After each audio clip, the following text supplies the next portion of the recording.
제가 제법 이런 교회 저런 교회 서울에도 가고 지방에도 가고 이렇게 널리 좀 다녔거든요. 근데 여러분 요새 다 교회들이 옛날 같지 않습니다. 우선 믿음의 열심이 다 식어버렸어요. 옛날에는 이런 집회를 한다고 그러면 원정 다니고 그랬습니다. 이웃교회에서 집회하면 그 지역의 성도들이 다 같이 와서 앉을 자리가 없어서 이 바닥에도 앉고 강대상에도 올라와서 막 꽉 차게 앉고, 일제시대 때 그 집회했던 얘기를 제 아버님께 듣곤 했어요. 제 아버님은 평양 태생이신데 저는 우리 한국교회 역사를 책에서 배웠는데 저희 아버님은 말씀하는 차원이 다르시더라고요. 이렇게 하는 거예요. 내가 길선주 목사님 집회 갔는데 그렇게 시작하는 거예요. 시작부터가 다르잖아요. 그 다음에 그 깡패 하다가 변화된 김익두 목사님 얘기 들으셨죠? 내가 김익두 목사님 집회에 갔었는데 안진뱅이가 일어나는 걸 봤어. 그런 말씀을 하는 거예요. 저는 책에서 읽었고 저희 아버님은 현장에 계셨고 말로만 듣던 기억자 예배당 평양의 장대현 교회, 장대제 교회라고도 불렀는데, 참 기가 막힌 것은 여러분 그 장대현 교회가 없어지고 그 자리에 지금 뭐가 서 있는지 아세요? 그 김일성, 김정일 그 부자 동상이 서 있는 데가 거기입니다. 김일성, 김정은, 김정일, 이제는 다 헷갈린다. 하도 오래 해가지고. 그 큰 동상 그거 보셨죠? TV에서. 그게 서 있는 데가 장대현 교회 자리예요. 자기들이 하나님이 돼가지고 하나님의 자리에 서 있는 거예요. 참 기가 막히죠. 저희 아버님이 그때 그 집회 얘기를 하면서 이런 얘기했어요. 농한기를 이용해 가지고 장대현 교회에서, 그때는 요즘처럼 뭐 심령대부흥회 이런 말을 안 쓰고 사경회란 말을 썼죠. 근데 또 앞에다 한 글자 붙일 때도 있었다고 그래요. 도사경회. 그 도가 뭡니까 그랬더니 이게 말씀을, 길도자를 써가지고 말씀을 말하는 거예요. 말씀을 풀어주는 사경회를 여는데, 그러면 이제 뭐 요즘처럼 뭐 숙박 시설이 곳곳에 있는 게 아니니까 그 평양 인근에 성도들이 다 자기 먹을 거 자기가 해결하면서 참석해야 되니까, 교통편이 없으니까 일단 오면 끝날 때까지 거기 묵어야 되는 거잖아요. 평양 읍내에 그 시내에 친척이 있는 사람들은 참 다행이고 친척 집에 가서 한 주간 머물면 되니까요. 그때는 집회가 보통 6일, 7일 뭐 이렇게 길게 할 때인데, 그리고 또 장대현 교회 그 마루바닥에서 또 누워서 자기도 했대요. 그러면 쌀 다 챙겨가지고 반찬 다 가지고 심지어는 솥단지까지 들고 그렇게 와서 집회를 참석한다는 거예요. 그래서 이제 예배가 끝나고 나면 바깥에 나가서 같은 교회에서 온 성도들끼리 솥단지 걸고 밥 해가지고 먹고 뭐 하다가 또 다시 또 들어와서 집회하고, 밤에 거기서 콩나물 시루 같이 끼어서 누워서 자기도 하고, 친척 집에 갔다 오는 사람은 갔다 오고, 이렇게 하다가 좀 열기가 뜨거워지고 은혜가 좀 더 되면은 즉석에서 광고한대요. 한 주간 더 하기로 했다고. 그럼 이제 막 친척들한테 가서 쌀 빌리고 뭐 이렇게 가지고 막 2주간을 하는 적도 있고 그랬다고 그래요. 얼마나 사람들이 많이 오는지, 막 남의 무릎 위에 올라 앉았다고 해도 과언이 아닐 정도로 그 마루바닥에 다리가 저려서 피가 안 통할 텐데 꽉 차게 앉아가지고 그렇게 했다고 그래요. 근데 그거는 전설 따라 삼천리 같은 옛날 얘기로 변해버렸고, 여러분 요새 이제 집회 인도해달라고 그래서 가면요, 예배당에 빈자리가 텅텅 얼마나 비어 있는지 몰라요. 100명 모이는 교회는 한 20명 정도 오는 꼴로 이제는 집회 같은 데 관심이 없어요. 더군다나 이제 교회에서 친절하게 유튜브 해가지고 이제 바로 또 실시간으로 보내주니까 집에 앉아가지고 보는 분이 많아요. 코로나 때 다 집에 앉아서 보고 그랬는데 참 마음이 불편하죠. 저희 영락교회도 성도들이 오지 못해가지고 유튜브를 저희 교회는 하지 않다가 어쩔 수 없이 이제 유튜브를 시작했습니다. 교회 홈페이지만 가지고 하니까 그게 일시에 너무 많이 접속하시니까 그게 다운돼 가지고 돌아가질 않는 거예요. 그래서 할 수 없이 유튜브를 사용하게 됐는데 참 마음이 불편했습니다. 그래가지고 오늘까지 지금 안 오는 사람은 계속 안 오고 있어요. 어떤 권사님이 교회를 계속 안 오길래 권사님 왜 교회를 안 옵니까? 그러니까 아이 목사님 1시간 반이나 걸려가지고 막 저 경기도 아래쪽에 사시는데 땀 뻘뻘 흘리면서 교회 와봤자 본당에 들어가지도 못하잖아요. 저희 영락교회도 본당이 뭐 그렇게 크질 않거든요. 교회 규모에 비해서. 그냥 찬양대석까지 꽉 차게 앉으면 한 2,300명 정도 본당에 앉을 수 있는데, 그래서 못 들어오는 사람들은 7군데 방을 더 열어서 영상으로 보는 거예요. 영상으로. 교회 왔는데 영상으로 보는 거예요. 그러니까 하는 말이 교회 가서 영상 보나 집에서 보나, 어? 집에서 보는 게 더 목사님 점까지 잘 보인다고. 제 점까지 더 잘 보인대요. 아니 그래서 그 집에서 보면 그 예배가 되냐고 말이지. 그랬더니 그래도 처음에는 뭐 다 옷 입고 양복 입고 소파에 딱 앉아가지고 이렇게 하다가 아마 모르긴 몰라도 잠옷 입고 하는 사람도 있을 것 같아요. 그래도 이제 저는 예배는 제대로 드려보자 하고 저희 교회는 주일날 1부부터 5부까지 제가 5번 설교하는데 그래도 장로님들이 그러더라고요. 1부에 해가지고 그걸 녹화를 해서 그냥 홈페이지에 올려놓고 들어와서 보시라 이렇게 해도 안 되겠냐고 그런 말씀하는 분도 있더라고요. 근데 그게 또 그렇질 않아요. 그죠? 내가 예배당에 코로나 때문에 못 가지만은 나는 못 갔지만 지금 교회에서는 예배가 드려지고 있다. 그래서 텅 빈 예배당에서 5번씩 했거든요. 장로님들도 당번 정한 대로 돌아가면서 기도하시고 이렇게 다 교회들마다 악전고투를 했는데 이제 와서 보니까 그래도 그때 그 영상 보는 게 그냥 몸에 배가지고 예배당에 안 오는 사람이 아직도 많죠. 지금 한국 교회가 큰 타격을 입었습니다. 성도가 회복이 잘 안 돼요. 그래서 교회마다 편차가 있지만 제가 가만히 보니까 지방일수록 회복이 많이 되는 것 같아요. 끈끈한 정이 더 있는 것 같고 그 다음에 그리 크지 않는 교회들이 회복이 많이 되더라고요. 성도가 많은 교회일수록 회복률이 떨어집니다. 또 아주 큰 교회들은 거기 오는 사람 자체가 조용히 다니려고 오는 사람들이 있어요. 눈에 안 띄고 마치 기둥 뒤에 앉아 있는 사람처럼. 그런데 코로나 오니까 더 잘 됐다 그러면서 이제는 마음의 평안함을 가지고 집에서 보는 거죠. 하여튼 한국 교회가 뭐 정확히 알 수는 없지만은 코로나 이전에 비하면 적게 잡으면 5분의 1, 조금 많이 잡으면 한 4분의 1은 주일날 교회 오는 성도가 없어졌을 거예요. 그러면서 이제 영적인 열기가 많이 식어지고 집회를 해도 잘 오지도 않고 그런 위기 속에 우리가 빠져 있습니다. 거기다가 이제 정치적 이슈에 우리가 이제 휘말리고 있어요. 그래서 어떤 성도들은 광화문에 태극기 들고 나가는 분도 계시고 어떤 분은 또 광화문에 태극기 들고 나가는 분을 비난하는 분도 계시고 이렇게 교회가 정치적으로 나뉘고 있어요. 여러분 정치적 색깔은 서로 다를 수 있지만 우리는 거기 매여 사는 사람이 아니라 그 모든 것 위에 계신 하나님을 믿는 사람들입니다. 이 세상 역사는 하나님이 주관하시는 거지 정치인에게 달려있는 게 아닙니다.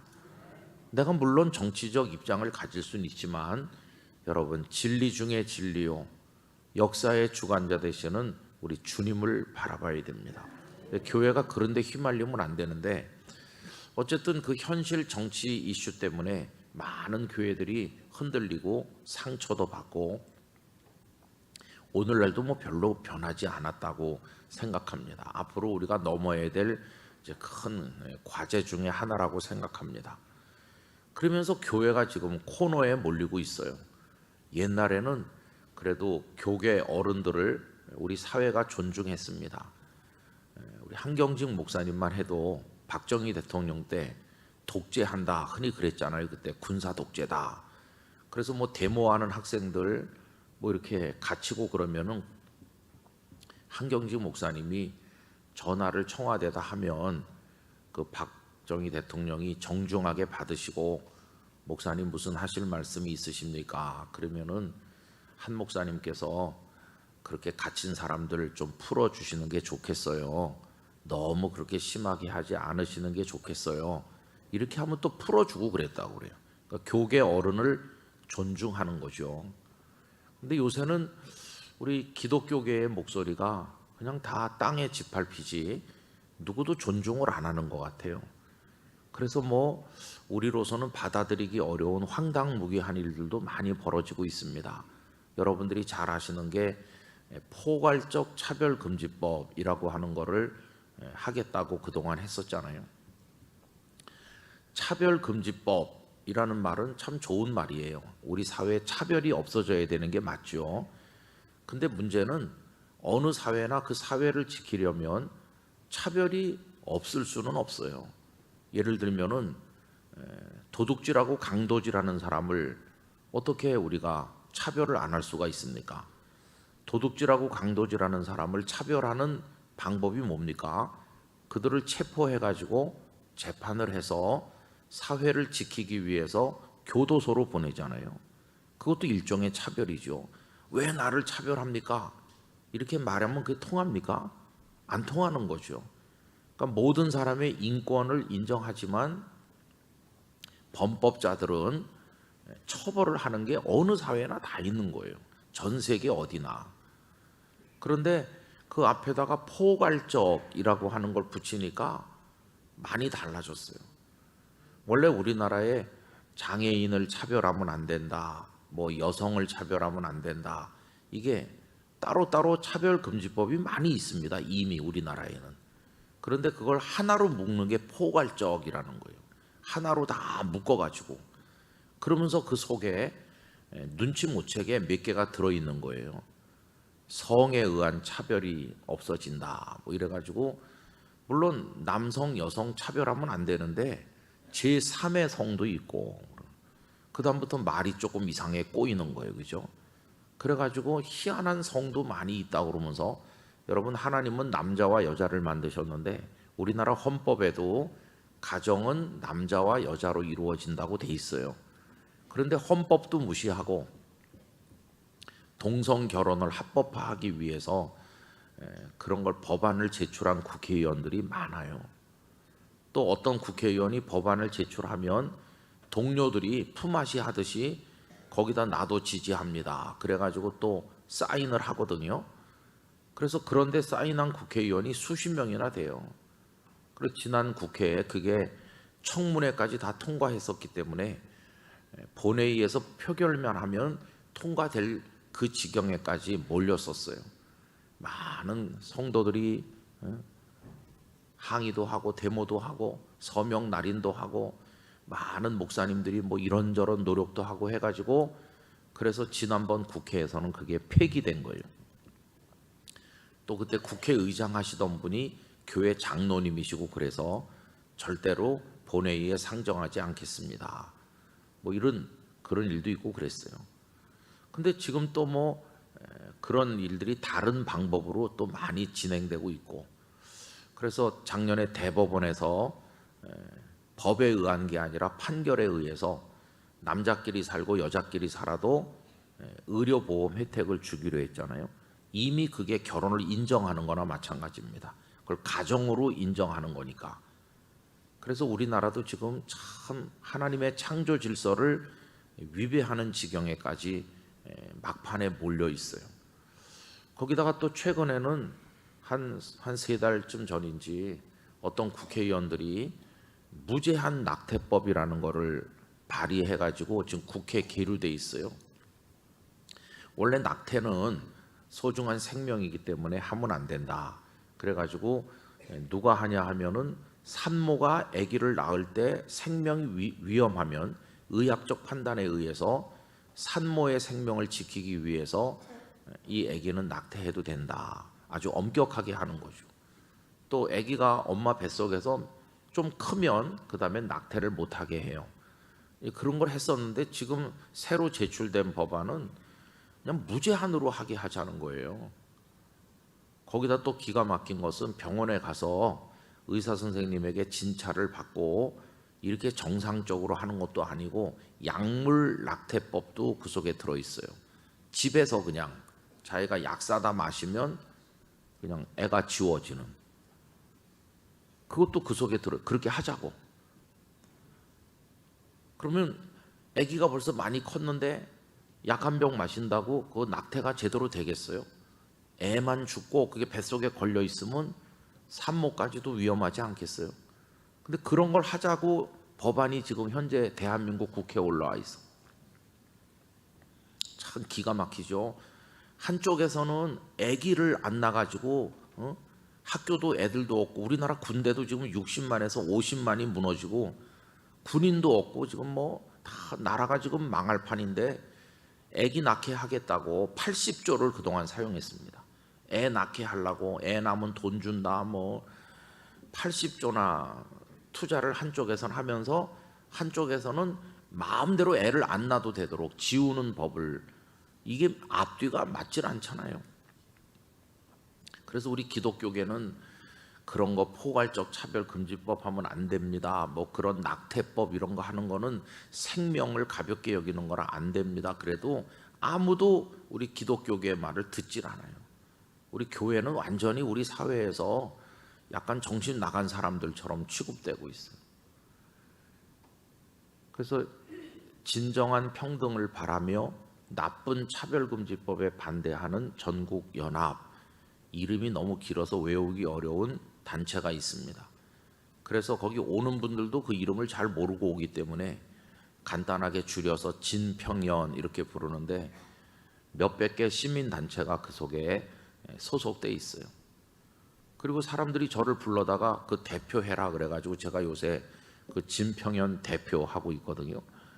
전에 국회에 가가지고 제가 혼자 1인 시위 그런 거 했었는데 요번 다음 주에도 제가 수요일 날 아침에 또 1인 시위하러 갑니다. 국회에.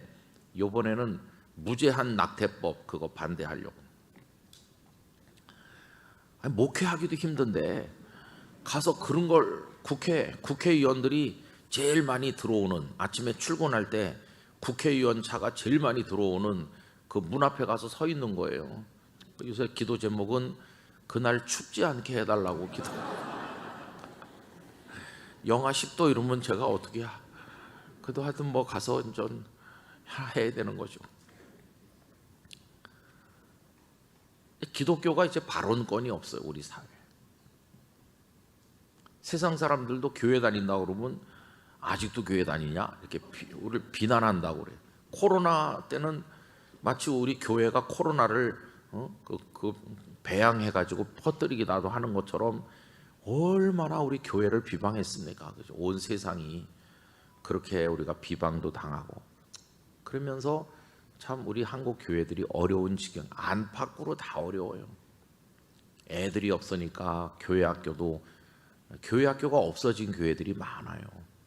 여러분, 이런 위기 속에 우리는 아직도 그리스도인으로 여기 있는 겁니다. 아직도만 그리스도인인 게 아니라 주님 부르는 날까지 우리는 그리스도인으로 살 겁니다. 우리만 그렇게 살 게 아니라 우리 자식들에게도 그렇게 살라고 가르치고 있고, 대대손손 세상이 다 주님께 등을 돌려도 마지막 한 명으로 남을 각오를 가지고 우리는 주님을 따르고 있는 것입니다. 그래서 여러분, 참 안타까운 것은 교회들이 위기를 맞이했어요. 옛날에는 목사님을 아버지라고 부르는 때가 있었습니다. 왜냐하면은 천주교회는 지금도 신부를 아버지라고 부르잖아요. 그래서 교회는 영적 아버지라고 목사님들을 이렇게 귀하게 여기고 그랬는데 언제부터인지 그런 거 다 없어졌어요. 그래서 목사님이 은퇴하면은 그동안 무슨 원한이 그렇게 많았는지 우리 동네로 지나가지도 말라. 목사님을 그 교회에서 몇십 년 목회한 목사님을 우리 교회 오지도 말고 이 지역에 살지도 말라고 그런다는 거예요. 저도 그런 목사님 몇 분 봤어요.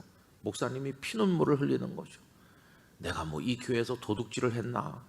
이 교회를 위해서 내가 무슨 나쁜 짓을 했나? 매주일 하나님 잘 믿으시라고 그러고 헌금하고 그냥 성도들 어려운 사람 돌보고 나는 하느라고 했는데 오지도 말고 이 동네 살지도 말라고 그러니까. 그래서 어떤 목사님은 원한이 너무 많아가지고 그 교회 방향으로는 고개도 안 돌린다. 그런 얘기도 들었어요. 얼마나 그 마음이 상하면 그렇겠어요. 교회 안에 사랑이 다 식어버린 거예요. 사랑이 다 식어서 존중하지 않는 목사가 하는 설교가 어떻게 은혜가 될까요?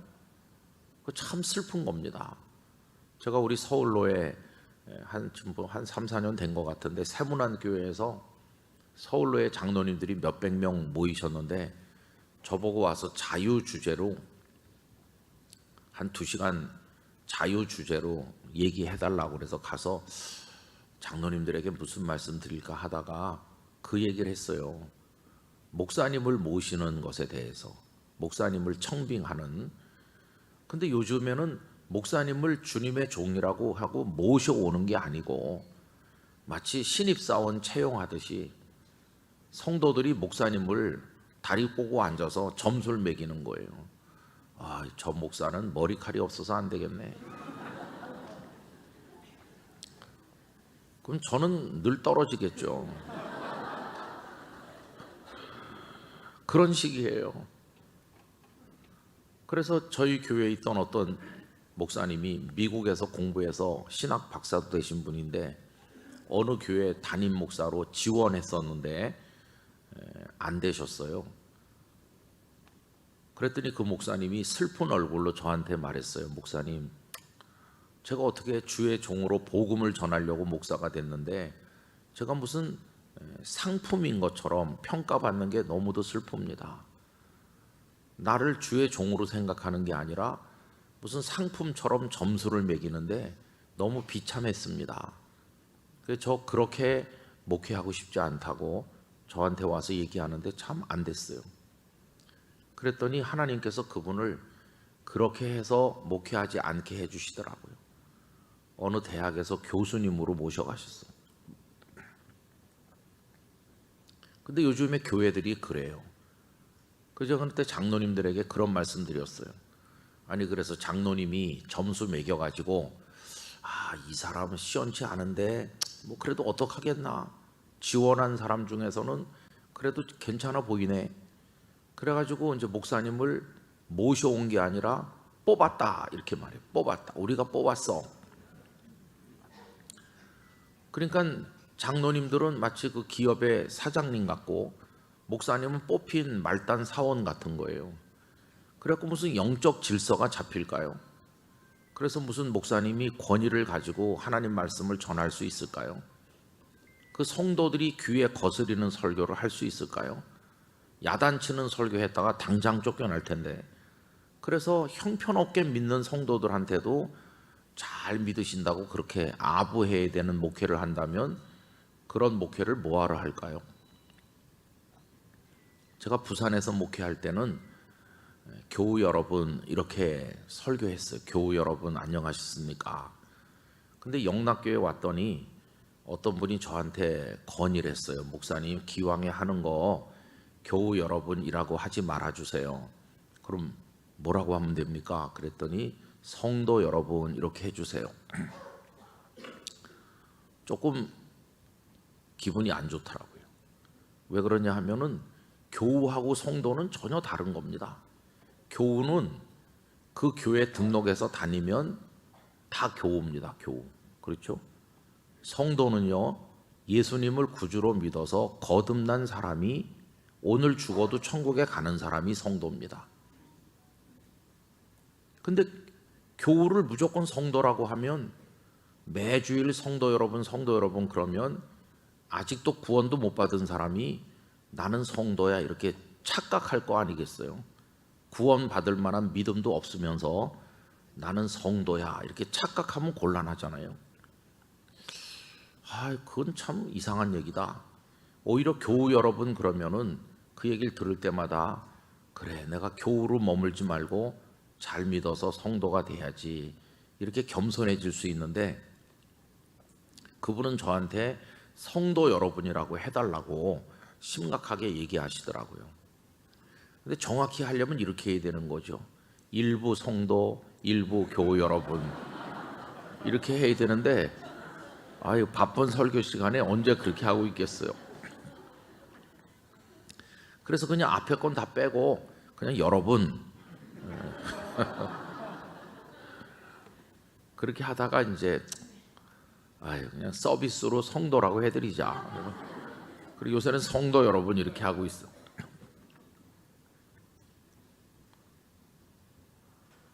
근데 여러분 그렇게 해가지고 이게 교회 안에 영적인 질서가 없는 거예요. 여러분 우리가 교회를 왜 다닐까요? 여기서 뭐 목소리 높이고 한 자리 하려고 다니는 건 아니잖아요. 우리가 교회에 오는 것은 주님이 이 교회를 세우셔서 주님께서 이 교회를 통해서 우리에게 생명의 말씀을 공급해 주시고 여기서 천국 생활을 연습하도록 하기 때문에 우리가 교회 다니는 겁니다. 그렇죠? 교회는 목사님이 세우는 것도 아니고 어떤 유력한 사람이 세우는 것도 아닙니다. 마태복음 16장에 예수님께서 내가 이 반석 위에 내 교회를 세우리니 예수님의 교회입니다. 예수님의 교회. 그래서 우린 교회에 소속되는 것입니다. 거기 무슨 목사, 장로, 권사 이런 거 없어요. 다 예수님을 믿는 사람일 뿐이에요. 뭐 저도 예수님을 믿는 사람으로서 맡은 역할이 그저 목사의 일을 맡은 것 뿐이지 목사라고 해서 처음부터 DNA가 다른가? 다 똑같아요. 제 몸속에도 피가 흐르고 저도 찔르면 아프고 다 똑같은 연약한 인간이에요. 다 주의 은혜를 바라보면서 서로 험난한 세상, 삭막한 세상 살아가는데 눈물로 기도해주고 사랑해주고 의지가 되어주고 기댈 언덕이 되어주면서 이 거친 광야길을 같이 걷기도 힘든 건데 교회 안에 막 갈등하고 다투고 그냥 입이 삐쭉삐쭉 나왔다 들어갔다 하고 그러잖아요. 그죠? 누가 좀 옷만 예쁘게 입어도 평소에 좋아하는 사람은 이거 어디서 샀냐고 같이 가서 나도 사자 이러는데 기분이 안 좋은 사람은요 누가 예쁜 옷을 입고 오면은 옷이 날개네 이렇게 말해요. 옷이 날개라는 말은 욕이라는 걸 여러분 아시죠? 저 옷 저거 벗으면 형편없다. 옷 덕 보는 거다 이렇게. 옷이 날개라는 말은 욕하는 겁니다. 욕. 그건 자기가 하는 말입니다. 아유 신수가 훤하십니다. 그러면은 내가 옷이 날개죠. 뭐 저는 형편없지만 옷을 하나 입었더니 좀 괜찮아 보이는. 그럼 본인이 해야 되는데 남이 옷이 날개네. 그거는 욕하는 겁니다. 제가 목회를 지금까지 오래 하면서 참 슬픈 거는요. 교회 안에 성도들끼리 싸우는 걸 보는 거예요. 참 슬프더라고요. 그렇게 믿음이 좋아 보이고 주님을 사랑한다고 하는데 왜 그렇게 싸우는지. 장로님들끼리도 싸우고 교역자하고 장로님하고도 싸우고 권사님들끼리도 많이 싸웁니다. 여전도에도 많이 싸웁니다. 여전도에 원래해 한 달에 한 번씩 모입니다. 그럼 회장님이 준비해온 찬송가 같이 부르고 성경 말씀 읽고 이렇게 또 이제 하고 주기도문으로 마치겠습니다. 1부는 마치고 자 오늘의 안건은 이제 가을 단풍철이 됐기 때문에 여전도에 친목 야외 예배 가는 겁니다. 그래가지고 안건을 제출해요. 우리 임원들이 단풍놀이 한번 가기로 했는데 어떠십니까? 그럼 다 좋다 그러죠. 그 다음부터가 문제예요. 첫째, 어느 산이 좋겠어요? 그러면은 쫙 갈라져. 뭐니 해도 설악산이지. 뭐 저 전라도 내장산이 좋다는데 설악산파, 내장산파, 뭐 저기 주황산파, 용문산파 그래가지고 갈라져가지고 막 싸우다가 저 설악산으로 결정되면요, 나머지 파들은 기분이 안 좋아서 뾰루통하고 있다가 한 명씩 집에 가요. 그 다음 문제는 뭐냐 하면은 뭘 타고 갈 건가, 그 문제예요. 안전하게 보험도 그렇고 하니까 관광버스 하나 빌리자. 관광버스 파. 그랬더니 그 관광버스 빌리려면 돈 많이 드는데 교회 봉고차 타고 가자. 봉고차 파. 이렇게 또 나눠줘요. 봉고 그 운전 누가 해주냐? 내가 우리 영감 데려올게. 그 옆에서 니네 영감 손도 떨리고 그러는데 무슨 난 안 간다. 봉고차 손 떨리는 영감이 운전하는 건 안 타. 그래가지고 또 봉고파와 관광버스파가 싸우다가 관광버스파가 승리해요. 봉고차파는 집에 가요. 기분이 안 좋아가지고. 그 다음에 남은 게 뭐냐 하면은 점심을 어떻게 먹지? 그래가지고 뭐 거기 가서 사 먹자. 우리 맨날 집에서 밥하느라고 지쳤는데 그날이라도 좀 제발 사 먹고 편하게 놀다 오자. 그래도 말이지 교회에서 고기 재워서 해가지고 풍성하게 먹고도 싸게 치는데 해가자. 막 옥신각신하고.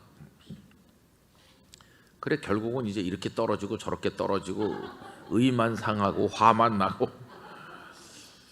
그리고 이제 그 다음 달 11월 원래가 되는 거예요. 그 11월 원래 되면 총무님이 나와서 지난달 사업 보고 하는 거예요. 지난달에 야외 예배 가서 단풍놀이 했다. 근데 보니까 관광버스파가 승리했는데도 불구하고 봉고차 타고 갔다는 거예요. 아니 왜 그렇지? 그랬더니 이래저래 기분 나쁜 사람이 다 떨어지고 그냥 뭐 한 7명밖에 안 가서 그래서 봉고차 타고 쏙딱 하게. 근데 여러분 그거 하느라고 화난 사람이 너무 많아. 화난 사람.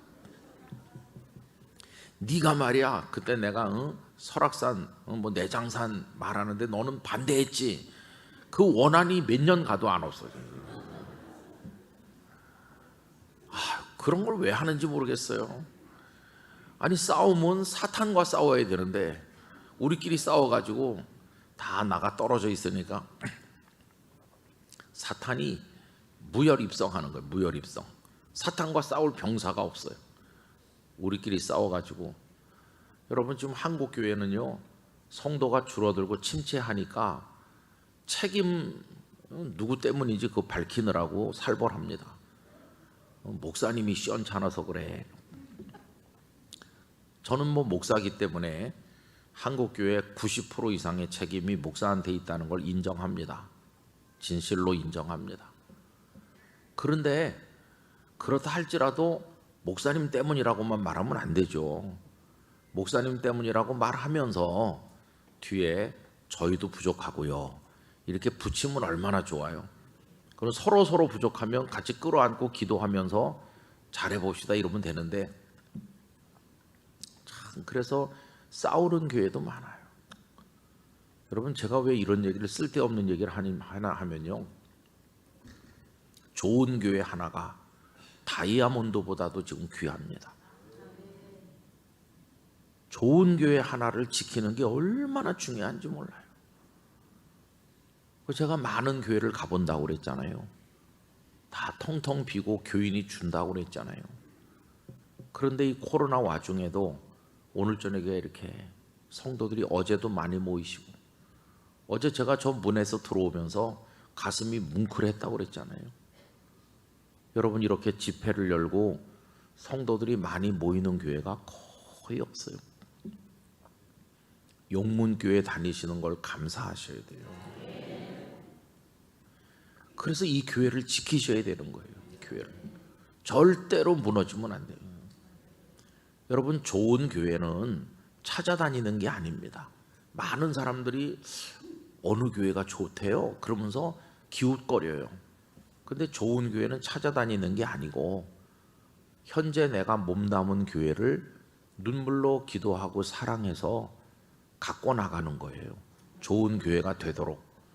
그래야지 현재 몸담은 교회는 막 가서 비방하고 우리 교회는 뭐도 틀리고 뭐도 틀렸어 그러면서 어디 좋은 교회 없나 기웃거리는 거, 그거는 올바른 신앙의 태도가 아닙니다. 여러분, 좋은 교회가 있을 수는 있지요. 그러나 분명한 사실은요, 완벽한 교회는 없다는 거예요. 조금 다른 교회보다 분위기가 좋고 뭐 그런 교회들은 있겠지만 완벽한 교회는 없어요. 목사님들도 다 흠이 많고 다 장로님, 권사님, 집사님 뭐 다 그렇죠. 뭐 연약하잖아요. 오죽하면 맨날 주여 저는 죄인입니다. 죄인들끼리 모여 있는데 아니에요. 자칭 죄인들끼리. 그러니 거기서 무슨 온전함을 기대하겠어요. 다 부족한 사람들끼리 모였는데, 이 용문교회는 너무도 귀해요. 그래서 여러분, 이 교회를 예수님 오시는 그날까지 잘 지키셔야 돼요. 용문교회를 사랑하셔야 됩니다. 용문교회가 무슨 어려운 일을 겪는다고 양평 군수께서 비상을 걸어가지고 출동한다던가, 세상은 그런 관심 없어. 교회가 문을 닫든지 열든지 아무 관심도 없고, 악한 세상은 교회가 없어졌으면 하고 바라는 사람들이 많아요. 그게 사탄의 세력이니까. 우리가 지키지 않으면 아무도 지키지 않아요. 우리가 헌신하지 않으면 유리창 하나 깨져도 누구 갈아 넣는 사람도 없어요. 우리가 쓸고 닦고 우리가 아끼고 눈물로 기도하고 서로를 격려하고 사랑하면서 살아가는 거예요. 그리고 목사님들을 사랑하시기 바랍니다. 그 이유가 딱 하나예요. 다른 게 아니라 그분이 말씀을 전하잖아요. 제가 세문안교회에서 모인 장로님들에게 전한 말씀이 그거예요. 장로님들이 목사님을 모셔오는 게 아니라 이렇게 앉아가지고 점수 매겨서 뽑지 않냐. 그리고 그 다음이 심각합니다. 그 다음이. 그럼 그 새 목사님이 와요.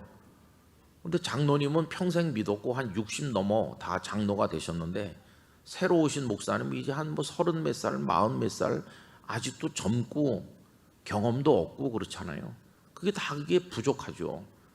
은퇴하신 목사님은 평생의 연륜이 쌓여가지고 잘 하시다 은퇴했는데, 이제 막 새로운 목사님이야 미숙하기가 짝이 없죠. 그러면은 그 미숙한 목사님을 위해 기도하면서 또 시간이 가고 목사님 경험이 쌓이고 하면서 점점 훌륭한 목사님으로 성장하는 건데, 그래서 여러분, 좋은 목사님은 교회가 만드는 겁니다. 교회가. 처음부터 좋은 목사님이 와서 해주기를 기다리면 안 돼요. 다 부족한 목사님들이 와서 성도들의 눈물의 기도를 먹고 좋은 목사님으로 성숙해 가는 거예요. 근데 이제 장로님들이 보면은, 성도들이 보면 뭐 미숙하기 짝이 없죠. 그래가지고 실망감이 커요. 설교도 부실하고 뭐 행정 처리도 경험이 없어가지고 에라가 많고, 그 집에 와가지고 이제 그 장로님이 화를 내는 거죠. 아, 이번에 그 뽑은 목사가 형편없어. 집에 가족들하고 밥 먹으면서 그런 말씀하는 거죠. 근데 거기 누가 그 얘기 듣고 앉아 있죠? 아들 며느리가 다 듣고 있죠. 이번에 새로운 목사가 영 수준이 형편없어. 근데 누가 매주 설교합니까? 그 형편없는 목사님이 매주 설교하잖아요. 그러면 그 장로님은, 그런 비난을 하는 장로님은 주께서 나에게 무슨 말씀을 주시나 이렇게 사모함으로 들을까요? 형편없는 목사가 하니까 아예 귀를 막고 앉아있죠. 그렇게 몇 달, 1년 지나면 장로님의 영혼은 바싹 말라 죽는 거예요. 말씀과 은혜가 공급이 안 돼서 본인의 신앙이 고목같이 죽어요. 지리산 저 고사목같이 바싹 말라 죽어요. 그래도 모릅니다. 아직은 서 있으니까 살아있는 줄로 착각하는 거예요. 영적으로 다 죽어가지고 당회도 하고 교회에서 중요한 일 결정은 다 하는데 그 안에 사랑도 없고 생명도 없어요. 그냥 큰 죽은 나무 서 있듯이 서 있는 것뿐이에요. 장로님들이 먼저 죽습니다. 그리고 더 심각한 게 뭘까요? 집에 와서 그렇게 목사를 비난하면은 그 얘기 듣는 아들, 며느리, 사위, 그 손자, 애들이 목사님을 존중할까요? 우리 할아버지가 그러는데 형편없는 목사래더라. 그 자식들이 교회로 올까요? 교회를 안 오죠. 자식들도 신앙생활이 제대로 안 되죠. 그럼 아버지만 죽는 게 아니라 그 가문의 신앙이 통째로 다 말라버려요. 믿음의 명문 가문이 되기는커녕 나중에 보면은 후손들이 교회에 남아있는 사람이 없어요.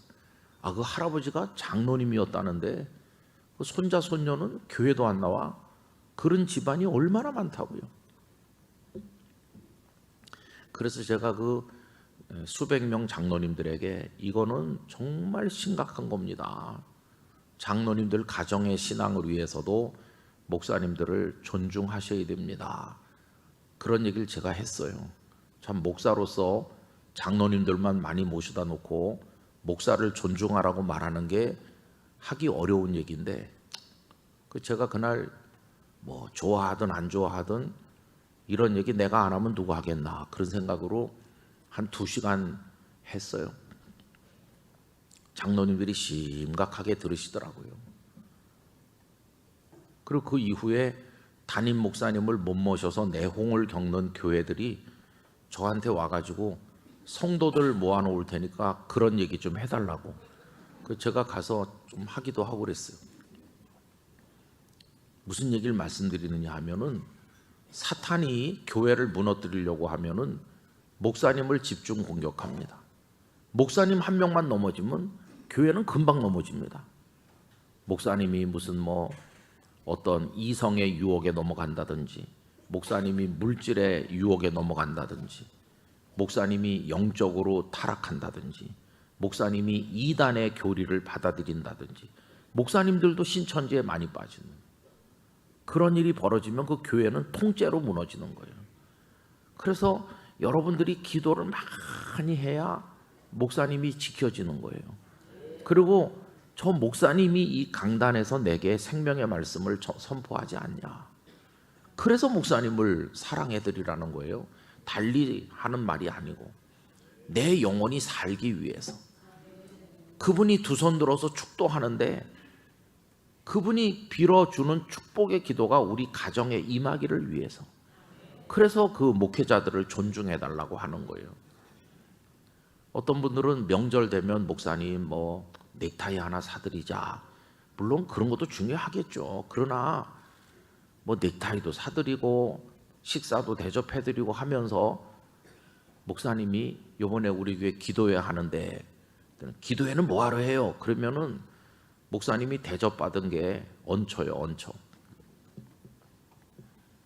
제일 목사님을 위해 드리는 거는 여러분 집회를 하는데 많이 오세요. 그럼 오시고, 하나님을 사랑합시다. 그러면 사랑하고, 기도하자 그러면 기도하고, 그런 걸 협조를 해야지 다른 건 아니에요. 인간적인 사랑이 필요한 게 아니라 영적으로 목회자를 위해 주는 게 필요해요. 그래서 이 용문교회를 위해서 뭔가를 하시려고 할 때 여러분이 뜨겁게 기도해 주시고 그렇게 하셔야 되는 거예요. 제가 사실은 용문교회가 어떤 교회인가 홈페이지 여러 번 요번에 들어와 봤어요. 그리고 저번 주에도 깜짝 놀랐어요. 예배 순서가 좀 특이하더라고요. 그 앞에 나오시는 분들이 있어서 뭐지? 그러면서 봤어요. 우리 영락교회는 그런 게 없거든요. 근데 보니까 목사님이 어떤 성도들을 위해 기도해 주시는 것 같은데 아마 누구 가족이 별세하신 것 같아요. 저번 주에 그런 거 있었죠? 그런 것 같아요. 그래서 그분을 위해서 기도해 주시고, 얼마나 자상한 배려입니까? 우리 교회는 그런 거 없어요. 근데 누구 돌아가신 분, 축하하실 분, 한 분 한 분 이렇게 다 챙겨서 이렇게 하는 교회가 거의 없어요. 여러분, 이 용문교회는 그래서 귀한 교회입니다. 귀한 교회. 좋은 교회입니다. 예수님 오시는 날까지 사단이 이 교회에 스며들지 못하도록 뜨거운 기도로 울타리를 치셔야 돼요. 절대 가까이 오지 못하도록. 그리고 구원받을 성도들을 보내주시도록 열심히 기도하시고 복음을 전도하시기 바랍니다. 그래서 점점 많은 성도가 모이고 이 안에 사랑이 있고, 데살로니가 교회 그 아름다운 소문이 마케도냐에도 아가야에도 쫙 퍼진 것처럼 용문 교회 소문이 쫙 퍼져나가게 되기를 원합니다. 여기 얼마나 복받은 성도가 되는 거겠어요. 제가 집회 가면은 어느 시간이든지 이런 얘기를 한 번씩은 합니다. 근데 교회마다 형편이 다 달라요. 어떤 교회는 싸늘하고 텅텅 빈 교회도 많아요. 그런 교회는 또 그런 교회에 맞게 제가 솔직하게 얘기합니다. 다니다가 이런 교회는 처음 봤어요. 여러분, 집회는 뭐하러 하는 겁니까? 이렇게 오지도 않으면서 왜 집회를 하셨어요? 듣기가 거북하겠지만 저 강사가 가서 말을 해줘야 되는 거 아니겠어요? 근데 여기 용문교회는 얼마나 여러분들이 잘 모이시는지. 저 김 목사가 다 똑같이 하겠지. 절대로 똑같이 안 합니다. 여러분들에게만 그런 좋은 얘기를 많이 말씀드린 겁니다. 그래서 여러분, 이 용문교회 여기 출석하게 된 거 감사하시고 더 아름다운 교회로 갖고 나가시기를 진심으로 부탁드립니다. 용문교회가 축복의 통로, 은혜의 통로가 되고 이 강단을 통해서 적과 꿀 같은 생명의 말씀이 공급돼서 여러분들의 영혼이 살고 범사가 잘 되고 강건해지시기를 축원합니다. 그런 얘기를 너무 많이 하면 오늘 설교를 언제 하나 이렇게 생각도 되겠지만, 제가 시계를 보면서 나름대로 조절을 하고 있으니까 너무 불안해하지는 말으시기 바랍니다. 여러분, 8절 말씀을 한번 보세요. 오늘 새벽에 안 오신 분들은 잘 모르실지도 모르는데 오늘 새벽에 했던 얘기는 이겁니다. 그 오른손 마른 사람이 예수님이 회당에 들어오시고 나니까, 야, 예수님이 오셨구나, 오늘 내 병을 고칠 절호의 기회가 왔어, 이렇게 설렘과 기대로 예수님을 바라봤는데, 거기 누가 있죠? 서기관과 바리새인들이 예수님이 안식일에 병을 고치나 해서 지금 엿보고 있는 거예요. 그 사람들은 손 마른 사람을 불쌍히 여기는 마음이 없어요. 안식일에는 병을 고치면 안 되는 건데 저 예수가 저 사람 병 고치면 우리가 가만히 있지 않겠다, 그 사람을 불쌍히 여기는 마음은 하나도 없고 오히려 예수님이 병을 고치나 하고 이렇게 엿보는 거예요. 그 살벌한 분위기, 싸늘하게 식은 분위기예요. 그 오른손 마른 사람이 예수님을 기대 어린 눈빛으로 바라보다가 이 서기관과 바리새인들의 그 싸늘한 태도를 보는 순간 가슴이 얼어붙었어요. 아, 이런 분위기에서 예수님이 어떻게 내 병을 고치겠나, 다 틀렸구나, 이렇게 낙심되는 거예요. 기대를 가졌다가 낙심될 때 깊은 수렁에 빠지는 것처럼 절망한다고 그랬어요. 오늘 새벽에 제가 드린 말씀 뭐냐 하면은, 깊은 은혜 받을 가능성이 없어지고 내게 놀라운 주님의 일이 나타날 희망이 사라진 것처럼 보이는 그 절망 속에 있을 때, 그때가 오히려 기적이 가까울 때라고 그랬어요. 여러분, 주님은 바리새인이나 서기관들이 째려본다고 그 사람을 위해 하실 일을 두려워서 포기할 그런 시시한 주님이 아니시거든요. 그래서 예수님 주도적으로 성경 읽는 것에 관해서 오늘 새벽에 말씀드렸어요. 그 사람이 계속 거기 오다 보니까 재수 좋게 운 좋게 예수님을 만난 게 아니라고 그랬어요.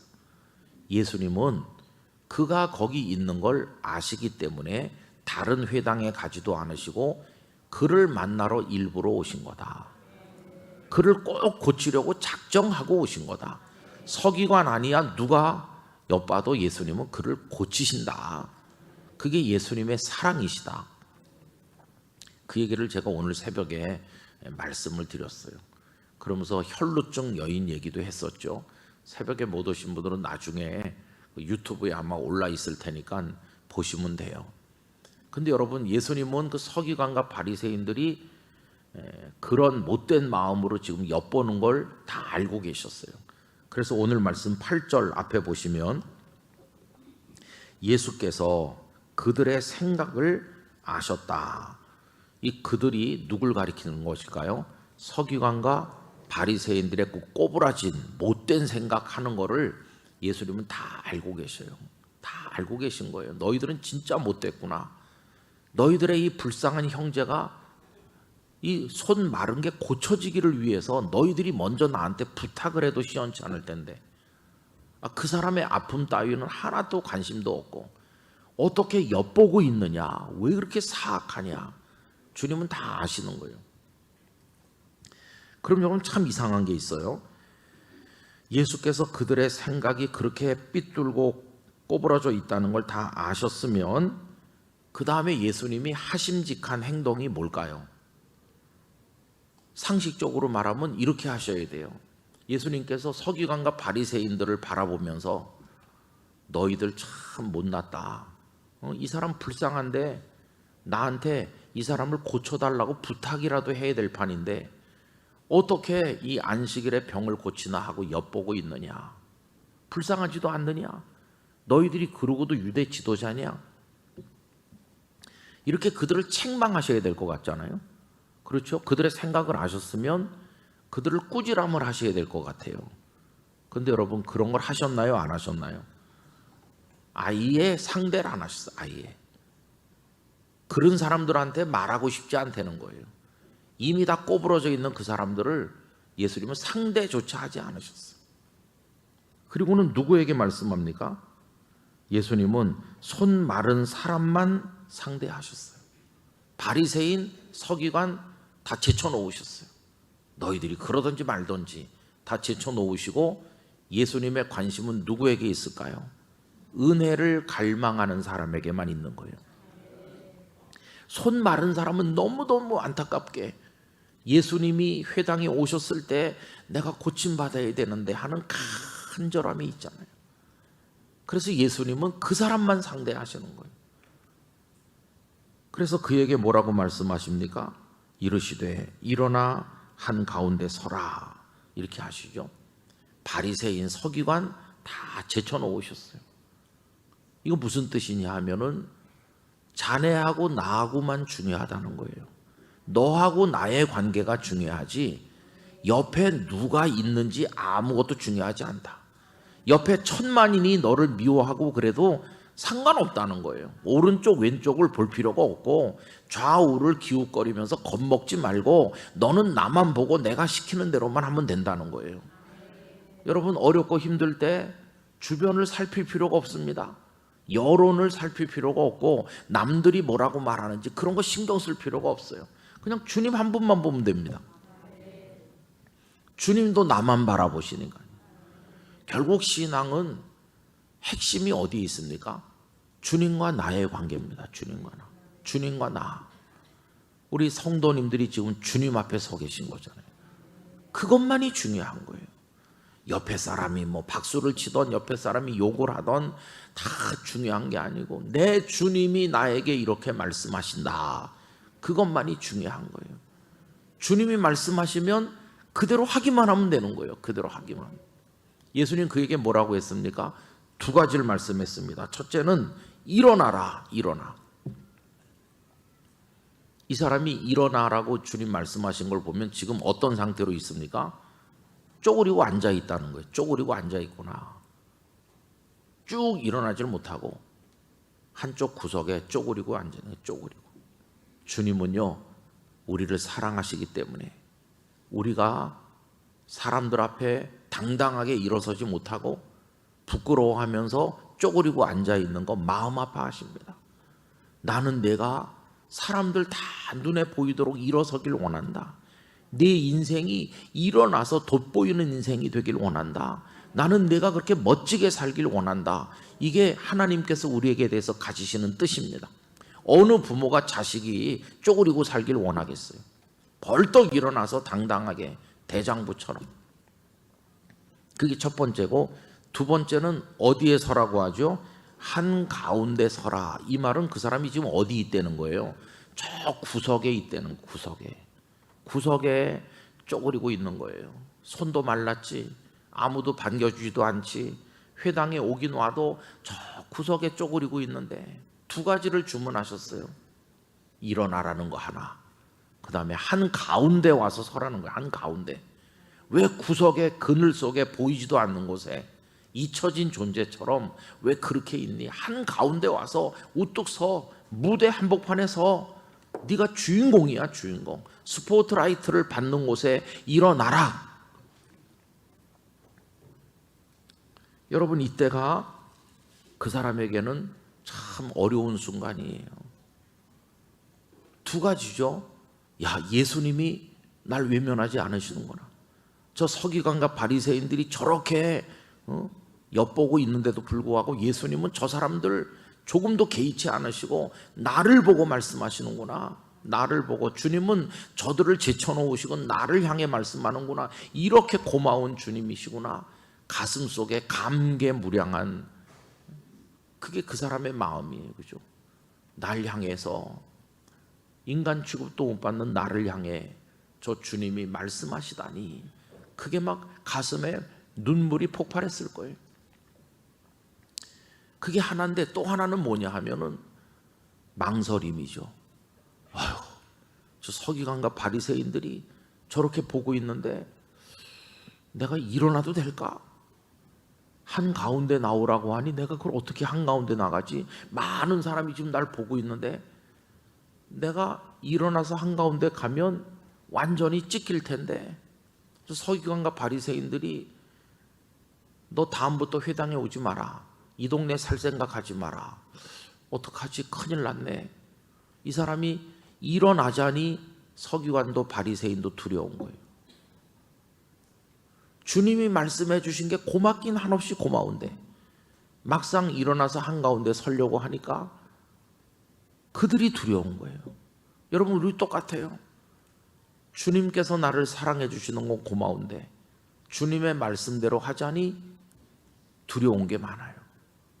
직장 생활하는 사람은 너 예수쟁이냐? 이렇게 사람들이 비난할까 봐 그게 두렵고, 어떤 손해라도 볼까 봐 그게 두렵고, 남들에게 미움받을까 봐 두려워서 예수님을 믿는 그 정체를 드러내야 되는데 드러내질 못해요. 일어날까 말까 망설이면서 그렇게 어중간한 자리에서 눈치 보는 사람이 너무 많아요. 근데 여러분, 이 사람은 어떻게 했습니까? 그가 일어나 서거늘. 할렐루야. 그는 일어나 섰어요. 당신들이 나를 이 회당에 못 들어오게 해도 좋습니다. 내가 이 동네에서 쫓겨나도 좋습니다. 내가 저 예수님을 통해서 손만 펼 수 있고 구원받을 수 있다면 당신들이 나를 인정하지 않아도 난 두렵지 않습니다. 난 당신들에게 버림받는 대신 나는 예수님의 품에 안길 것입니다. 나는 예수님을 선택하겠습니다. 예수님의 사람이 되겠습니다. 당신들이 다 나를 향해 손가락질해도 저분은 나에게 사랑으로 말씀하시니 나는 일어서겠습니다. 한가운데 서겠습니다. 그게 그의 용기인 것이, 용기. 여러분, 저는 오늘도 주님이 우리에게 넌 내가 사랑하는 아들이란다, 내 딸이란다, 왜 그렇게 구석에서 너를 학대하면서 자포자기하면서 열등감에 빠져서 가슴을 치며 왜 그렇게 있어? 일어나, 일어나서 한가운데 서. 난 네가 멋지게 사는 걸 보고 싶어. 그렇게 우리에게 말씀하는 줄 믿습니다. 여러분, 아무것도 두려워하지 마시고 한가운데 서시기 바랍니다. 세상이 나를 버려도 주님만 나를 붙들어 주시면 되는 거예요. 주님만 내게 있으면 되는 거예요. 다른 거 겁먹을 필요가 없잖아요. 저는 이 말씀을 참 좋아합니다. 제가 중학교 3학년 다닐 때 중동부 회장을 했는데 그때 중동부가 한 200명 정도 애들이 있었어요. 근데 그때 4월 5일은 식목일이고 식목일은 그때는 학교를 안 갔습니다. 그래서 공휴일로 노는 거죠. 그런데 이제 4월 5일 날 중동부 학생들이 교회에 다 모여서 뭐 여러 가지 잔치도 하고 행사를 크게 하기로 했어요. 근데 4월 4일 제가 몸이 좀 아프기 시작했어요. 열도 나고 감기 몸살이 왔구나 생각했어요. 근데 5일 날 되니까 얼마나 열이 펄펄 나는지. 근데 동네 병원은 다 문을 닫았고 그냥 집에서 해열제를 먹고 끙끙 앓다가 교회를 못 갔어요. 회장인데. 점심때쯤 돼가지고 간신히 갔어요. 간신히 가서 선생님들한테 인사하고 내가 이렇게 아파가지고 그냥 다시 가야 됩니다. 그렇게 하고 애들한테 왔다 간다고 하고는 바로 와서 알아 누웠어요. 그 다음날 4월 6일이 됐습니다. 어머니께서 야, 학교 가야 되는 날인데 좀 열이 내렸니? 그러면서 대접에 물을 한 그릇 가져오셔서 이 냉수 마시고 정신 차려봐라. 제가 그래서 주섬주섬 일어나 가지고 이렇게 물을 받아서 이렇게 입에다 대고 마셨어요. 그런데 물이 입으로 들어가질 않는 거예요. 물이 그냥 다 엎질러졌어요. 옷에, 이불에. 정신이 번쩍 들었어요. 왜 그렇지? 보니까 제가 정상이 아니더라고요. 와사풍 환자같이 얼굴이 이렇게 돌아갔어요. 그리고 말이 잘 안 되는 거예요. 말이 또박또박 안 되고, 그리고 이 어깨부터 이 상체가 뻣뻣한 게 몸이 굳은 것 같이 좀 이상해졌어요. 학교 대신 병원으로 달려갈 수밖에 없었습니다. 그 다음부터 병원 순례를 시작했어요. 처음엔 동네 병원 갔다가 그 다음 뭐 서울에 큰 병원들 여기 갔다 저기 갔다가 용한 의사 있다는 데 갔다가 한방도 가고, 그거를 4월, 5월, 6월, 7월, 8월 계속했어요. 검사도 많이 했어요. 다 정상이라고 그랬어요. 다 정상인데 왜 이런지 모르겠다. 그러면서 의사 선생님들이 편안히 집에 가서 좋은 거 많이 먹고 신경 쓰지 말고 지나다 보면 괜찮아지겠죠. 근데 여러분, 그때가 고등학교 입시가 있을 때예요. 추첨해서 가던 때가 아니거든요. 친구들은 인류고등학교 간다고 밤을 새서 공부하는데 저는 학교도 못 가니 마음을 편안히 먹을 수가 있겠어요? 그래서 참 절망했어요. 한 여름쯤 되니까 희망이 사라졌어요. 이 세상에 나를 진단하고 고칠 의사가 없구나. 뭐 쌀만 먹으면 좋다. 삶아서 얼굴에 바르면 낫는다. 별거 다 해도 안 되더라고요. 그래서 깊이 절망했어요. 한 8, 9월 됐나? 깜깜한 밤인데 이렇게 누워 있는데 누워서 자다가 눈을 떴어요. 왜냐하면 얼굴에 뜨거운 게 떨어지니까. 떨어지는 건 어머니의 눈물이었습니다. 어머니가 제 위에 이렇게 고개를 숙이고 똑같은 기도를 계속 반복해. 하나님, 저를 데려가시고 이 아이를 살려주세요. 저를 데려가시고 이 아이를 살려주세요. 그 똑같은 기도를 계속하는 거예요. 눈물이 제 얼굴에 떨어지면서. 근데 저는 깨어있는 기책을 못 내고 그냥 잠든 척 하면서 그 기도를 끝날 때까지 계속 있어요. 마음으로는 울면서 그런 절망을 경험했어요. 그리고 기도도 많이 받으러 다녔어요. 안수기도, 안찰기도. 옛날에 우리나라에 유명하던 신유의 능력으로 유명하던 분들이 계셨잖아요. 변계량 권사라는 변권사, 병권사 하던 분도 있고 현신의 권사님이라고 아세요? 그런데도 많이 가서 안수기도, 안찰기도 받고 뭐 그래도 아무 희망이 없더라. 가을 되면서 인생을 포기해야 되나 그렇게 생각했어요. 말도 제대로 안 되지, 몸은 굳어버렸지, 얼굴은 이렇게 돌아갔지. 그해 5월 달에 학교에서 다 오라 그래가지고 억지로 갔더니 사진을 한 명씩 찍었습니다. 그게 졸업 앨범에 나오는 사진이에요. 중학교 졸업 앨범에 제가 이렇게 얼굴도 돌아가고 띵띵 벗을 때 사진이 그대로 남아있죠. 한창 아플 때 찍은 사진이 그냥 앨범에 그대로 나와 있어요.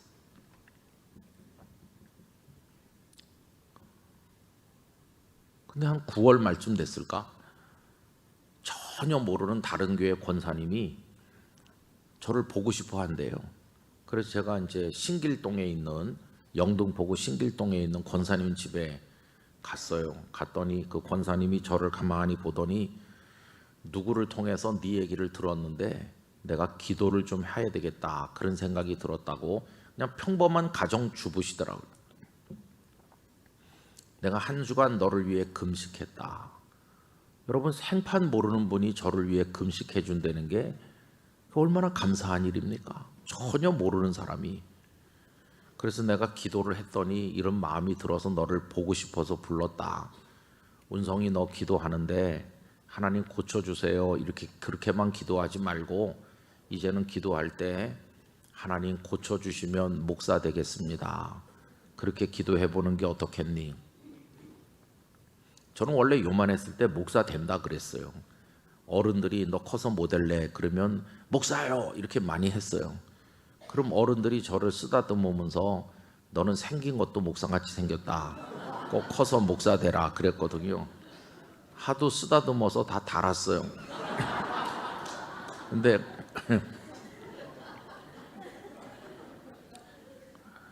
근데 제가 철들고 나서 한 초등학교 고학년, 중학교 1학년 이때 되니까 절대 되면 안 될 게 목사인 것 같아요.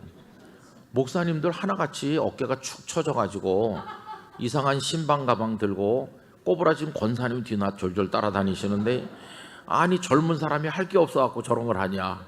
절대 목사는 하면 안 된다. 근데 그 권사님이 고쳐주시면 목사 된다 그래라. 근데 제 마음에 목사 될 생각은 없었지만 일단 낫고 봐야 될 거 아니겠어. 그래서 하나님 저를 고쳐주시면 목사 되겠다 이렇게 했는데 뭐 아무 반응이 없어요. 그래서 11월 달이 된 겁니다. 11월. 근데 어떤 사람들이 이렇게 말했어요. 저기 서대문에 가면은 병든 사람 기도해 주는 교회가 있다던데 가보라고. 수요일 날 해준다. 그 수요일 날 저녁에 이제 한 명씩 이렇게 해주는 줄 알고 어머니 아버지랑 같이 갔어요. 일찍 가서 빨리 받고 오려고. 근데 그냥 큰 2층이 있는 넓은 예배도 몇천 명은 앉을 것 같더라고요. 가서 이렇게 기다리는데도 뭐 그래서 한 2시간 이상 기다려가지고 저녁 시간 되니까 수요 예배가 시작됐어요. 사람이 꽉 찼는데 이거 언제 기도해 주나 이 많은 사람을 그런 생각이 들었어요. 근데 그냥 평범한 예배예요. 찬송가 부르고 기도하고 뭐 찬양대 찬양하고 야 언제 한 명씩 기도해 주나. 근데 목사님이 나와서 설교하고 그리고는 이제 설교가 끝나더니 드디어 기다리는 시간이 온 거예요. 이제 환자를 위해 기도합니다. 기다리던 시간이 왔잖아요. 근데 특이하게 하는 거예요. 한 명씩 해주는 게 아니에요. 아프신 분들은 그 자리에 다 일어나라. 그러면 저는 드문드문 일어나는 줄 알았어요. 근데 안 일어나는 사람이 없어요. 현재 환자, 미래 환자까지 몽땅 다 일어나가지고 참 제가 어린 나이에 야속한 생각이 들었습니다. 하나님께서 그날 은혜를 한 덩어리 던져주시면 뜯어 먹을 사람이 너무 많아가지고 제 입에는 안 들어올 것 같더라고요. 이야 이렇게 많은 사람이 일어나면. 근데 그 목사님이 이렇게 해요. 다 자기가 자기 아픈 곳에 손을 대라고. 그래서 저는 뭐 이렇게 얼굴에 제가 손을 댔어요. 근데 부모님이 양쪽에 앉으셨잖아요. 제 아버지는 장로고 어머니는 권사님인데 어머니 아버지가 제 상체에 이렇게 손을 대고 기도를 드렸어요. 그 목사님이 하나님 오늘 여기 많은 병자들이 왔는데 고쳐달라고 간절하게 한 2, 3분 이제 기도를 드리시고 다 앉으라고 그래서 앉았어요. 이렇게 맹숭맹숭할 수가 있나? 가슴이 뭐 불이 붙는 것 같다든지 뭐 환상이 보인다든지 뭐 좀 뭐 있어야 되는데 아무것도 없고 그냥 뭐 앉으라고 해서 또 앉았어요. 그런데 그 다음에 목사님이 이런 얘기 하는 거예요.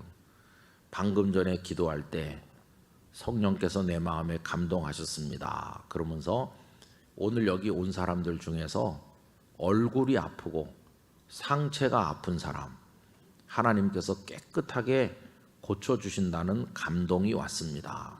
그러면서 그런 사람 있으면 일어나라는 거예요, 그 자리에. 근데 아무도 안 일어나네요. 그러니까 목사님이 약간 당황하신 것 같이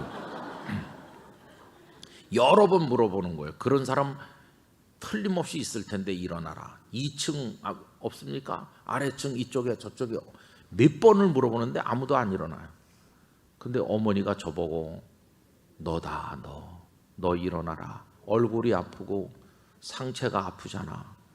그래서 제가 이제 쭈뼛쭈뼛 하면서 요 앞에서 일어났어요. 앞에서 한 3번째 자리에 앉은 것 같아요. 그때 머리 빡빡 깎고 중3이니까 이렇게 호크 채우는 교복 아시죠? 까만 거. 그거 채우고 여기 3학년 3 이거 붙어 있고, 그러고 이제 제가 갔었거든요. 그랬더니 그 목사님께서 여기 학생이 한 명 일어났다. 여기 학생이 한 명 일어났습니다. 은혜의 주인공입니다. 우리 학생을 위해서 축하와 축복의 박수를 보내주도록 수천 명이 저를 위해서 박수를 치는 거예요. 와, 여러분, 그게 한가운데 일어나는 거예요. 일어나 한가운데 서라. 그 다음부터 이 말씀을 제가 좋아하는 거예요. 그 일을 경험한 다음부터. 그런데 그 순간에 얼마나 기쁜지 4월 5일 이후로 그렇게 기쁜 적이 없었고, 지금까지도 그런 기쁨을 경험해 본 적이 거의 없어요. 대학에 붙은 것도 기뻐, 그 아주머니를 만나 결혼한 것도 기뻐, 뭐 애가 태어난 것도 기뻐. 기쁜 일이 왜 없었겠어요? 살면서 인생이 겪는 기쁜 일이 많이 있죠. 감사한 일도 많고. 근데 그런 기쁨하고는 질이 달라요. 질이 다른, 차원이 전혀 다른, 너무나 황홀해가지고 사람의 말로 설명이 불가능해요. 그런 기쁨이 충만한 거예요. 저만 기쁜 게 아니고 아버지도 기쁘고 어머니도 기쁘고, 그날 박수 부대를 수천 명을 동원하셔서 엑스트라가 많이 와가지고 저를 향해서 막 박수를 쳐주는데, 저는 지금도 그날 밤 광경이 눈에 선해요. 내가 여기 까만 교복 입고 한가운데 일어서, 병이 나은 것도 아닌데도 왜 그렇게 기쁘지? 그래서 제가 배웠어요. 병은 현상에 몸에 눈에 보이게 존재하는데 하나님은 기쁨을 통해서 영혼을 먼저 치료하시는구나. 큰 기쁨이 저를 펄펄 뛰게 만들었어요. 그 기쁨은 천국의 기쁨이에요. 그리고 날아갈 것 같은 기쁨으로 집에 세 식구가 돌아왔잖아요. 그리고 이제 너무도 감사한 마음으로 잠들었어요.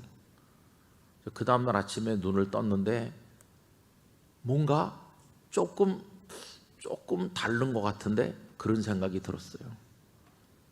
하루 더 지나니까 조금 다른 것 같고, 그러더니 한 2주간 정도 지난 어느 날 제가 정상이 됐어요. 완벽하게 회복됐어요. 여러분, 얼마나 놀라운지 몰라요. 말도 또박또박 할 수 있게 됐습니다. 모든 게 다 치료됐습니다. 그리고 한 달 공부해가지고 고등학교 입학시험 쳤습니다. 그래서 입학시험 치려고 원서에 붙일 사진을 사진관에 가서 찍었습니다. 역시 그 까만 교복 입고 딱 찍었는데 그 사진은 반듯하게 나왔죠. 5월 달에 찍은 졸업 앨범에 있는 사진하고 그 입학 원서에 붙이려고 찍은 사진 2장을 나란히 놓고 보면은 이렇게 다를 수가 있나. 그게 하나님의 은혜의 증거입니다. 그래서 저는 그런 은혜를 입었어요. 여러분, 그 교회가 나중에 이사를 갔어요. 그 어디로 이사를 갔냐 하면은 여의도로 갔어요. 그 목사님이 조용기 목사님이에요. 여의도 순복음교회 서대문에 있을 때 서대문에도 성도가 엄청 많았거든요. 그래서 여의도에 그 어마어마한 성전을 짓고 이사 가지 않았습니까? 저는 조용기 목사님을 통해 베푸시는 하나님의 은혜를 입었어요.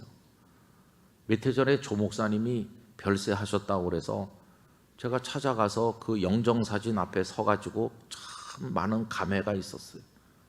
벌써 몇십 년 세월이 흘렀습니다. 그때 까까머리 중3이던 나는 지금 이 나이가 돼 있고, 목사님은 하나님의 부르심을 받으셨고, 제가 그 가족들에게 제가 받았던 그 은혜를 얘기했어요. 여러분, 그게 저를 한가운데 세워주신 체험이에요. 그날 밤에. 그래서 이 말씀 읽을 때마다 그 생각이 나요. 일어나 한가운데 서라.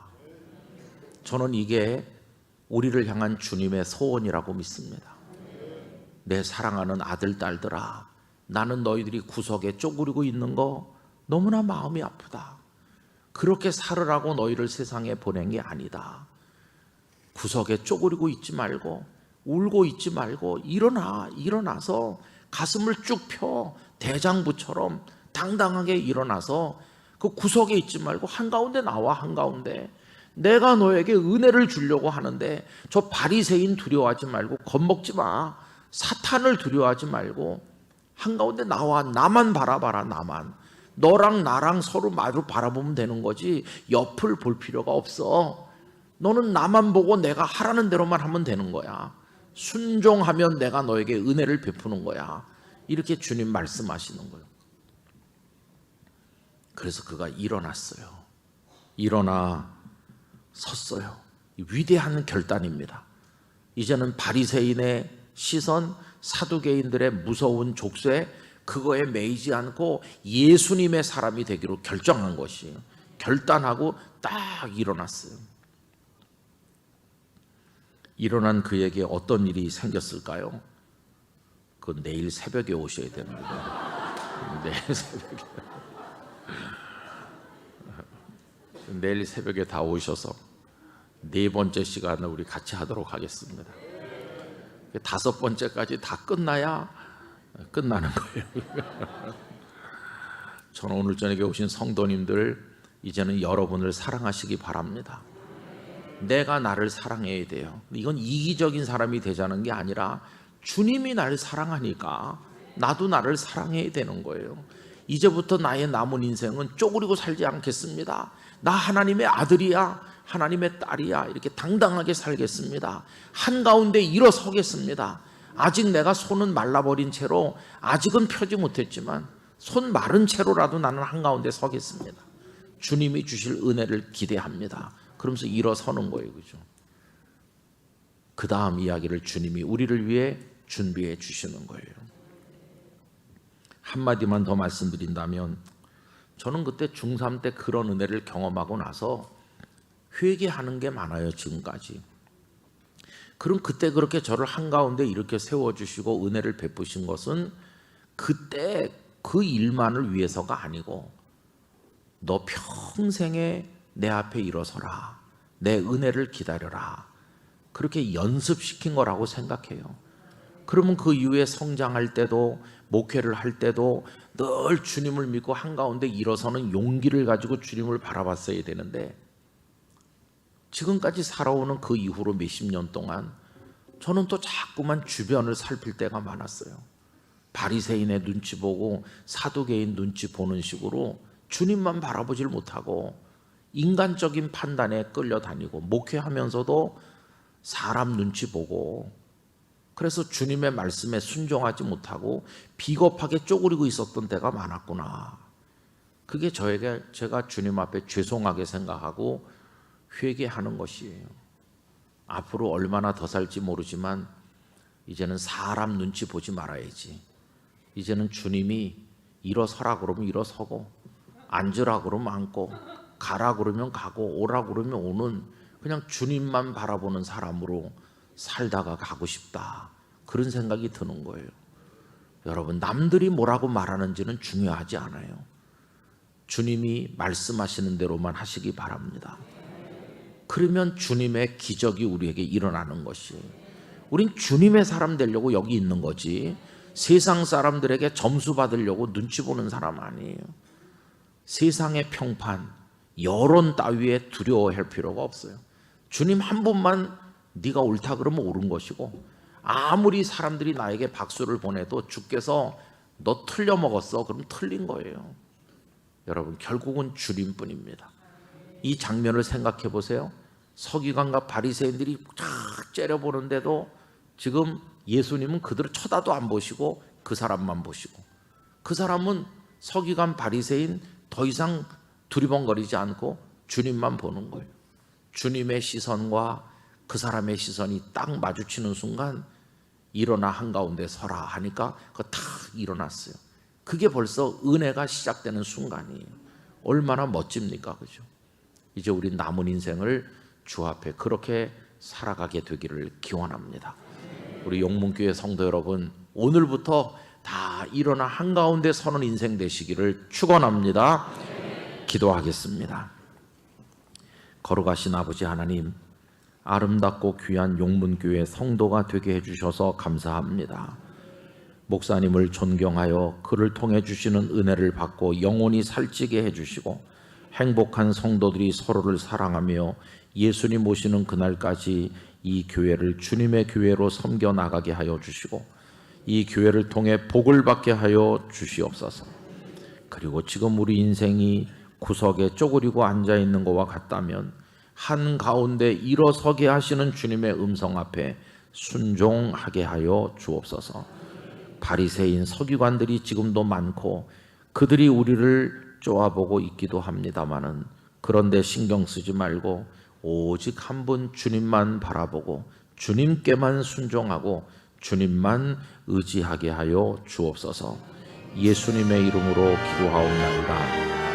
아멘.